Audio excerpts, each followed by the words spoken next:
ஆகிய பவுல் கலாத்தியருக்கு எழுதின நிருபம் 1ஆம் அதிகாரம் 6-7 ஆகிய வசனங்களை வாசிக்கிறேன். உங்களை கிறிஸ்துவின் கிருபையினாலே அழைத்தவரை நீங்கள் இவ்வளவு சீக்கிரமாய் விட்டு வேறொரு சுவிசேஷத்திற்கு திரும்புகிறதை பற்றி நான் ஆச்சரியப்படுகிறேன். வேறொரு சுவிசேஷம் இல்லையே. சிலர் உங்களை கலகப்படுத்தி கிறிஸ்துவனுடைய சுவிசேஷத்தை புரட்ட மனதாயிருக்கிறார்களே அல்லாமல் வேறல்ல. நம்ம ஏற்கனவே ஆரம்பத்துல பார்த்தோம், கலாத்தியா நாட்டு மக்களிடையே சில குழப்பங்கள் இருக்கிறது. அதை கேள்விப்பட்ட பவுல் அவர்களுக்காக எழுதுகிற கடிதம் தான் இது.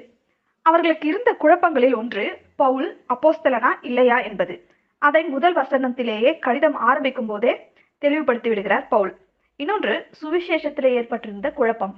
அதாவது பவுல் என்ன செஞ்சாரு, கலாத்தியா நாட்டுக்கு போய் அந்த மக்களுக்கு சுவிசேஷத்தை அறிவித்து அதை அவர்கள் மனப்பூர்வமா ஏற்றுக்கொண்ட பிறகு அங்கே அவர்களுக்கு பல சபைகளை ஏற்படுத்தி விட்டு தான் வேறு நாட்டுக்கு சென்று இருக்கிறார்.